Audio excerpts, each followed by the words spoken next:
Hello friends, welcome to our channel. Friends, இன்னைக்கு நம்ம வீட்ல இருக்கிற பொருளையே யூஸ் பண்ணி எந்த வித சாசுமே சேர்க்காம ஒரு சூப்பரான ஒரு புதுவிதமான பீட்சா தோசை எப்படி பண்றதுன்னு பார்க்கலாங்களா? நம்ம சேனலுக்கு புதுசா இருந்தீங்கன்னா மறக்காம சப்ஸ்கிரைப் பண்ணுங்க. அப்படியே பக்கத்துல இருக்க பெல் ஐகானையும் கிளிக் பண்ணிடுங்க. இப்போ பீட்சா தோசை செய்யறதுக்காக ஒரு சாஸ் மாதிரி நம்ம ரெடி பண்ணிக்கலாங்க. அதுக்காக ஒரு தக்காளி கட் பண்ணி சேர்த்துக்கோங்க. கூடவே அரை பெரிய வெங்காயம் சேர்த்துக்கோங்க.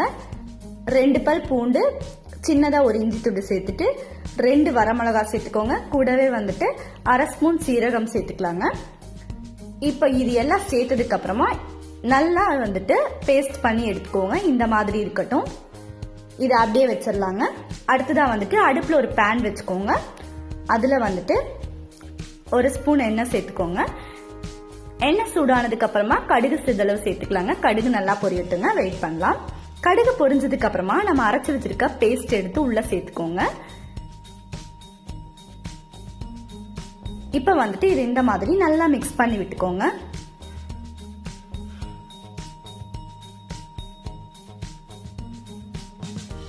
இது நல்லா வந்துட்டு நமக்கு இந்த மாதிரி கொதிக்கட்டுங்க. இப்ப பாருங்க, நமக்கு ரொம்ப நல்லா கொதிச்சிட்டு இருக்கு. இது கூடவே ஒரு ஸ்பூன் வந்துட்டு மல்லித்தூள் சேர்த்துக்கோங்க. கூடவே அரை ஸ்பூன் மிளகாய் தூள் சேர்த்துக்கோங்க. தேவையான அளவு உப்பு சேர்த்துட்டு நல்லா இந்த மாதிரி கலந்து விட்டுக்கோங்க.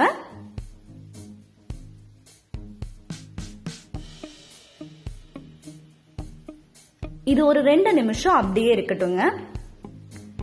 இந்த மசாலாவோட பச்சை வாசனை எல்லாம் போய் தக்காளியோட பச்சை வாசனை எல்லாம் போயிட்டு நமக்கு ரொம்ப சூப்பரா கிடைக்கும்.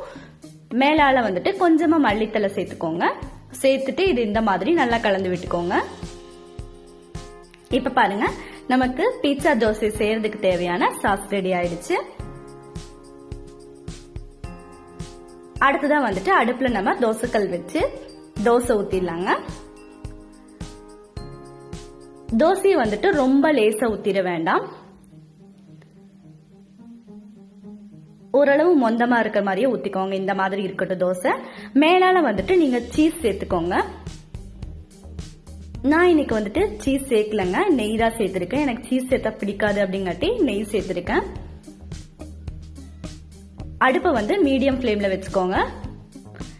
இப்ப நம்ம ரெடி பண்ணி வச்சிருக்க சாஸ் எடுத்து அப்படியே வந்துட்டு தோசை ஃபுல்லா தடவி விட்டுக்கோங்க. இந்த மாதிரி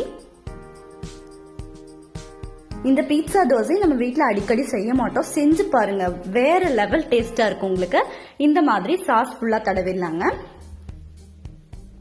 அடுத்ததா வந்துட்டு பெரிய வெங்காயம் நீல நிலமா கட் பண்ணி எடுத்து வச்சிருக்கோம். அதையும் வந்துட்டு தோசை ஃபுல்லா இந்த மாதிரி வச்சுக்கோங்க. இந்த பீட்சா தோசை பிடிக்காத ஆளே இருக்க மாட்டாங்க. எல்லாரும் ரொம்பவே விரும்பி சாப்பிடுவாங்க. இப்ப பாருங்க, வெங்காயம் ஃபுல்லா வச்சாச்சு. அடுத்ததான் வந்துட்டு கேரட் இந்த மாதிரி ரவுண்ட் ரவுண்டா கட் பண்ணி வச்சிருக்கேன். அதையும் வந்துட்டு தோசை ஃபுல்லா இந்த மாதிரி வச்சுக்கோங்க. அடுத்ததா பீன்ஸ் சின்ன சின்னதா கட் பண்ணி வச்சிருக்கோம் பாருங்க. அதையும் வந்துட்டு அப்படியே தோசை மேல தூவிக்கோங்க. தக்காளி வந்துட்டு பொடி பொடியா கட் பண்ணி வச்சிருக்கோங்க. அதையும் வந்துட்டு தோசை ஃபுல்லா இந்த மாதிரி தூவி விட்டுக்கோங்க. அடுத்துதான் மல்லித்தலை கொஞ்சமா சேர்த்துக்கோங்க. மேலால வந்துட்டு சீஸ் சேர்த்துக்கோங்க.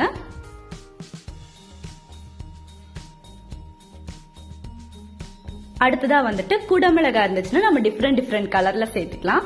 அப்படி குடமிளகாய் இல்லைன்னா வந்துட்டு நீங்க பச்சை மிளகாயவே விதையை நீக்கிட்டு அப்படியே மேலால சேர்த்துக்கோங்க.